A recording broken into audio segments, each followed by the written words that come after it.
Temascalcingo, cuyo nombre en náhuatl significa lugar del pequeño temazcal, es una población del Estado de México rodeada por valles y montañas que en 1840 vio nacer al pintor mexicano José María Velasco.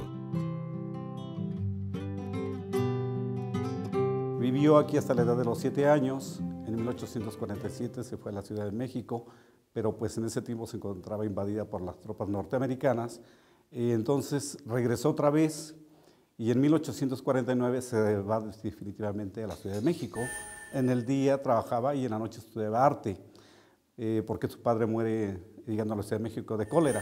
Entonces era sostén de la familia Velasco. Y en cuanto muere el papá, los mandan a una escuela de beneficencia que se llamaba de la Divina Providencia, donde justamente ahí a los 10 años tuvo un maestro anciano, pero muy entusiasta, que fue el primero que le empezó a enseñar dibujo. Era el profesor Villasana. Cuando tenía 15 años, Velasco empezó a asistir por las noches a la Academia de San Carlos y en el día trabajaba en la rebocería de sus tíos. En ese momento él llevaba dibujo de la estampa, dibujo del yeso, llevaba anatomía, llevaba historia del arte, que estaban preparándolo para poder ingresar realmente a la carrera. Tomó clases de figura y copia de yesos con artistas como el catalán Pelegrín Clavé y los mexicanos José Salomé Piña y Santiago Rebull. Después ya a los 18 años se decide trasladarse a la clase de Eugenio Landesio, el pintor italiano que funda en la Academia de San Carlos esta cátedra independiente de perspectiva, paisaje y ornato. Justamente Eugenio Landesio, que venía de la Academia de San Lucas en Roma, fue prácticamente el que lo formó en la cuestión del paisaje, tanto en el dibujo como en la perspectiva, como en el óleo. Fue realmente el maestro que le dio la formación necesaria para después convertirse en lo que fue un gran maestro. Entre 1860 y 1861, el joven Velasco pintó el cuadro Patio del Exconvento de San Agustín, con el cual ganó una beca o pensión que le permitió asistir a la academia sin tener que trabajar. Durante las prácticas de campo, el profesor Landesio impulsaba a sus alumnos a estudiar las ciencias naturales. Las excursiones artísticas que iban al campo para dibujar hojitas, troncos, árboles, rocas, agua en movimiento, nubes, pero por secciones, para ya después integrarlo en una composición. Cuando le pide Landesio a Velasco que haga su primer paisaje del natural, él elige la casa donde vivía con sus tíos y su mamá, en la casa que se llama El Baño de los Pescaditos. Entonces él dibuja uno de los corredores con todas las plantas, que era el lugar familiar, que fue lo que le llamó la atención de representar por primera vez en un óleo del natural. Cuando entró a la carrera de San Carlos, a la carrera de paisaje, volvió a decir: yo no puedo representar, ni en dibujo ni en pintura, aquello que no entiendo qué estoy representando. Y eso lo llevó a que estudió tanto ciencias en la Escuela de Medicina como paisaje al mismo tiempo. Y esto es algo muy importante porque de aquí en adelante y desde su etapa de estudiante, él no representa plantas, él representa determinado tipo de planta, de flor, de árbol, de roca, en que se pueden registrar perfectamente bien de qué tipo de roca y de qué tipo de planta se trata. Siempre lo va a hacer y cada vez con mayor finura por el conocimiento que fue adquiriendo. Y así se empezó a interesar en las ciencias y bueno, las sociedades científicas empezaron a despuntar en la segunda mitad del siglo XIX. José María Velasco terminó sus estudios en San Carlos en 1868 y se convirtió en profesor de la misma institución. Aquel año se casó con Luz Sánchez Armas Galindo. De este matrimonio nacieron 14 hijos, pero solamente llegaron a mayoría de edad 6, y de estos 6 solamente 3 tuvieron descendencia. En esa época empezó a colaborar en La Flora del Valle de México, una publicación en fascículos dedicada a la botánica, para la cual realizaba litografías. Asimismo, sus dibujos de plantas y aves ilustraron la revista La Naturaleza, publicada por la Sociedad Mexicana de Historia Natural, de la cual fue elegido primer secretario y posteriormente presidente, en reconocimiento a la seriedad de su trabajo científico. Velasco también realizó investigaciones para el Museo Nacional. Cuando él estuvo trabajando tantos años en el Museo Nacional, empezó a hacer también investigaciones, especialmente sobre plantas, sobre colibríes. Una investigación muy importante de los colibríes del Valle de México la hizo Velasco. De hecho, él se carteaba con gente de la Sorbonne. Y también tiene investigaciones hechas sobre la metamorfosis del ajolote. Él investigó e ilustró cómo su sistema respiratorio se transformaba de anfibio, de branquias a pulmones, es decir, todas las ideas darwinianas de la adaptación de las especies, no vistas a través de una adaptación de miles de años, sino en una especie endémica que solamente era del Valle de México y que hoy está en peligro de extinción. Tiempo después, por supuesto, en el siglo XX, Octavio Paz habla de José María Velasco como un afortunado axolotl, que lo mismo conocía de pintura, que lo mismo era extraordinario como paisajista, que era extraordinario como científico.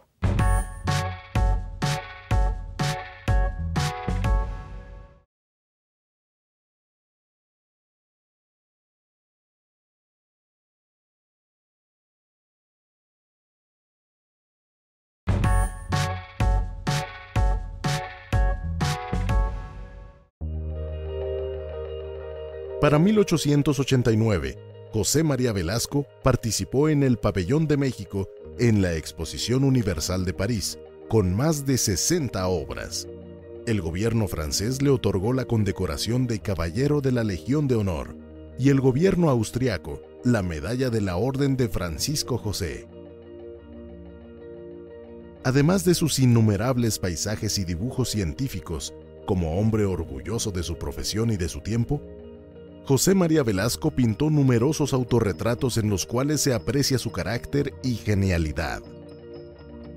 Velasco no solamente fue un gran paisajista y fue un gran científico, sino que fue una gran persona, de una gran calidad humana.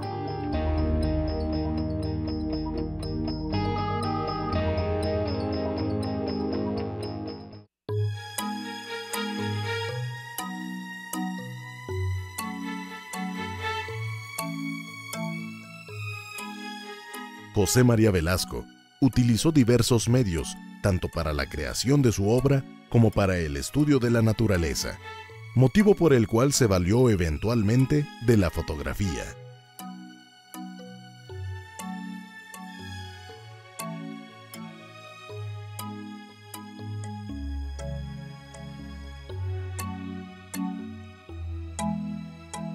A veces hacía uso de la fotografía como muchos artistas de la década de los 50 en adelante. La litografía, si propiamente no las hacía él, estaban inspiradas en sus dibujos para ilustrar publicaciones, ¿no? De botánica. Tenemos el árbol del tule y hay otro tipo de obras muy curiosas como los dibujos ante el natural, pero mientras sus compañeros estaban haciendo el boceto al dibujo, él era muy rápido y muy visual. Entonces él ya los terminaba y ya les empezaba a poner óleo, que parecían ya como obras definitivas. Lo que él hacía para esos dibujos, para no enrollarlos o enmarcarlos, mejor los pegaba sobre un bastidor con tela, como si fuera un cuadro. Landecho les enseñó que para hacer un cuadro, primero había que dibujar todo aquello que habían elegido para integrar en la composición. Después, hacer bocetos al óleo. El siguiente paso era trabajar del natural, integrando los dibujos y los bocetos, para ya después, en el taller, ese mismo tema, trabajarlo de una manera más precisa de acuerdo a la composición y los elementos que ellos querían integrar.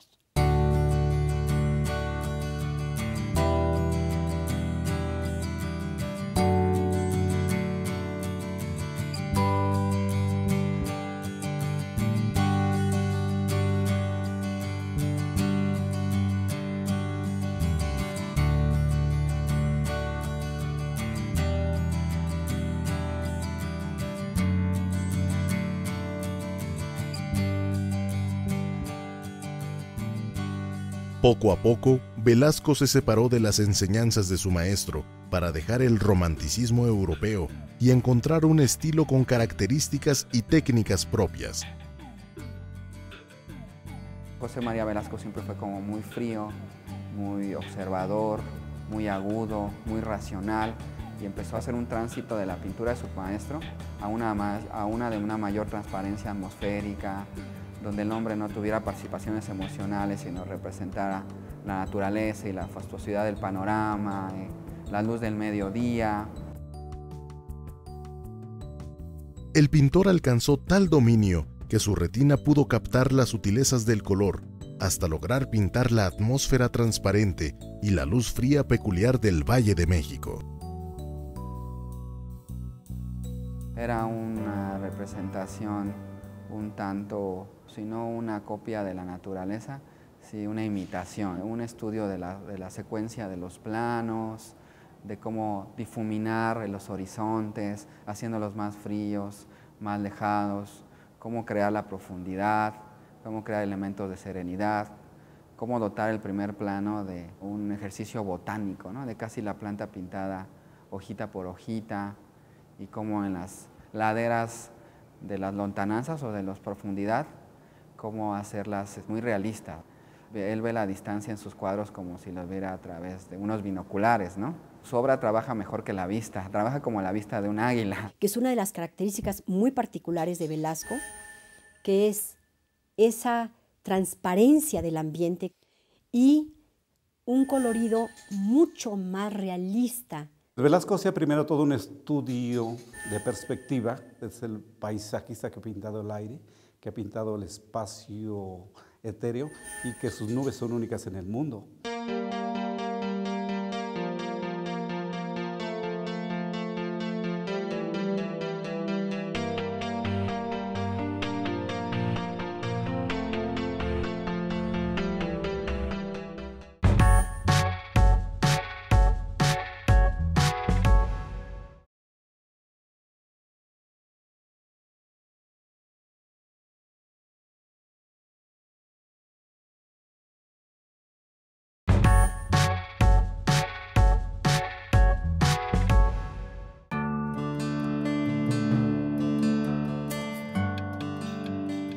El proceso creativo que José María Velasquez aprendió en la antigua Academia de San Carlos se hace evidente cuando sus dibujos preparatorios de rocas, montañas, cascadas, nubes y demás elementos de la naturaleza los traslada a sus obras. La majestuosa panorámica del Valle de México fue uno de los temas más recurrentes y sobresalientes del pintor mexiquense. Para 1875, Velázquez decidió que iba a pintar el Valle de México desde el Cerro Santa Isabel. Él sube, ayudado por unos indios cabreros, el lienzo y lo pone abajo de una tienda de campaña que armó para que quedara protegido del viento. Y entonces, desde ahí, él empezó a dibujar y a pintar el cuadro. Es un cuadro muy interesante porque las rocas de la zona del norte del Valle de México están perfectamente representadas por el tipo de roca que son, con el tipo de plantas que tienen ahí, y luego después cómo están en cierta oscuridad las rocas para después, como si fuera un barranco, representar el siguiente término con un corte impresionante que eso le da mayor profundidad. Y al final está la Ciudad de México y los volcanes nevados. Y a partir de aquí siempre estarán los volcanes. Todavía en este cuadro tiene colores almibarados, rojizos, mucha influencia del Andesio todavía. El movimiento lo capturó porque se ve una mujer con su niño caminando y además se ve cómo los perros saltan, entonces captura el movimiento y entonces la perspectiva es profunda e inmensa. Sus grandes montañas, sus macizos de rocas, todo esto es impresionante en la obra de Velázquez. Esta pintura, que va a ser en 1877, curiosamente utilizó el mismo cerro, en la misma altitud del cuadro anterior de 75. Incluso se llama igual, nada más que en este caso, Velázquez cada vez tiene más conocimientos de ciencia. Y por primera vez, esta pintura empieza a representar realmente la transparencia y la profundidad de los cuadros de Velázquez a través de la perspectiva. En primer término coloca las rocas, nada más que en vez de indígena con sus niños, es un águila que lleva en el pico a un pájaro rojo que acaba de cazar. El del águila pues tiene símbolos patrios, cerca hay una nopalera y se refiere al escudo. Solía variar hasta la vegetación, podemos ver unas biznagas y más nopaleras. También ya hay como una representación de la naturaleza del territorio, ¿no? Un poco árida, cuando era difícil que haya biznagas en esos cerros. Representa, por supuesto, la Villa de Guadalupe, representa las calzadas, los lagos de Santa Isabel y de Texcoco y la Ciudad de México, con una precisión increíble para las torres y las cúpulas de las iglesias. Y por supuesto que en lontananza se ven los cerros y por supuesto los volcanes cubiertos de nieve. Ya es más Velasco y ya no con tanta influencia del Andesio. El color que utilizó fue infinitamente menos rojos, menos atardecer tan fuerte y tiene un colorido como es el Valle de México en la realidad.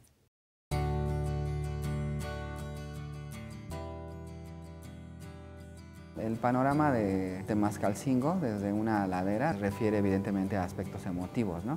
El lugar en el que nació, una población minúscula que no figuraba en los mapas, ¿no? O en la geografía sociopolítica. Y bueno, es muy parecido a los que tiene el mural de las vistas de Guelatao. Este pueblo oaxaqueño pues tampoco como Temascalcingo figuraba o era relevante, pero sí simbólicamente era importante porque es el lugar donde nació Benito Juárez, y en el cual pues, José María Velasco creció en esta idea de la República restaurada y luego el tránsito desde Juárez, Lerdo de Tejada, Porfirio Díaz, que significó como un momento del triunfo del pensamiento republicano. El árbol del cardón es una cactácea y el país tiene áreas semidesérticas con cactáceas bastante raras, ¿no? Y ese árbol solamente existía en esas zonas áridas de Oaxaca.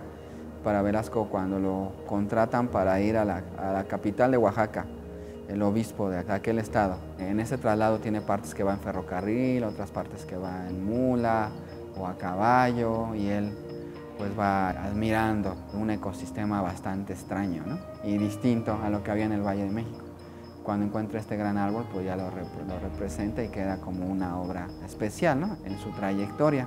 Y eso es muy curioso porque lo contrata la iglesia para reproducir la catedral y mandar la obra al Vaticano para regársela al Papa como parte del jubileo de ese año. Pero en el camino va haciendo obras que tienen que ver con aspectos botánicos, como el árbol del cardón, o con obras que sean simbólicas y de que se reconcilie con los liberales. Es un artista que hace obras de mucha serenidad, de gran belleza, de gran paz, suspendidas en el tiempo, pero al mismo tiempo él está viviendo una época donde las diferencias ideológicas entre conservadores, entre liberales, entre republicanos y la iglesia, pues eran muy severas, ¿no? Y gente que destacaba en la sociedad como él, pues había que tener cuidado con sus inclinaciones ideológicas, ¿no? La hacienda de Chimalpa es una hacienda en los llanos de Apan, es una hacienda pulquera. El propietario de la hacienda se le encargó a José María Velasco. Primero hizo un boceto desde un cerro cercano y luego hizo una obra definitiva a la que le dio mayor altura desde el arranque de su vista y donde se puede ver esta ciudadela.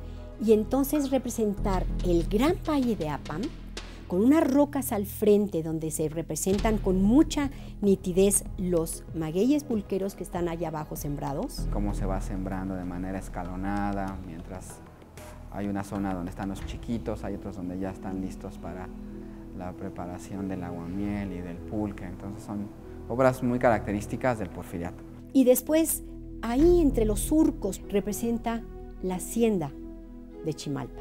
Por supuesto, con los cerros alrededor, los volcanes vistos desde el otro lado y, por supuesto, el ferrocarril cruzando el valle de Apan.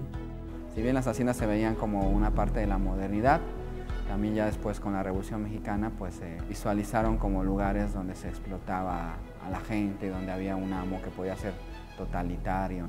Es una de las obras de arte más importantes de Velasco, porque con muy pocos elementos logró un gran cuadro.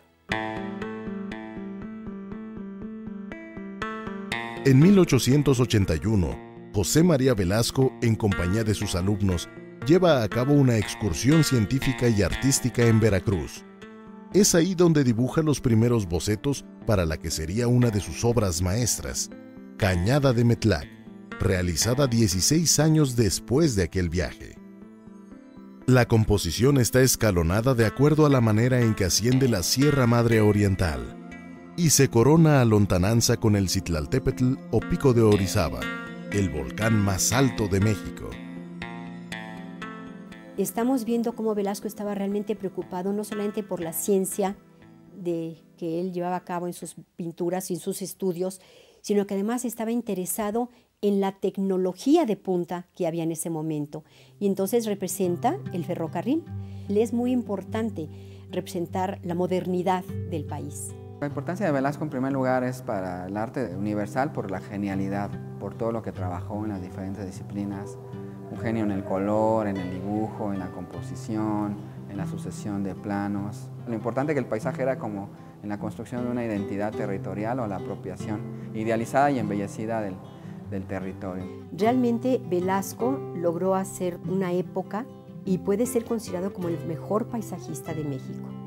Se fue alejando de la influencia del Andesio poco a poco hasta que llegó realmente a las características pictóricas de su obra, en donde la ciencia y el arte están de la mano. Velasco realmente era un pintor científico, o si queremos verlo, un científico pintor.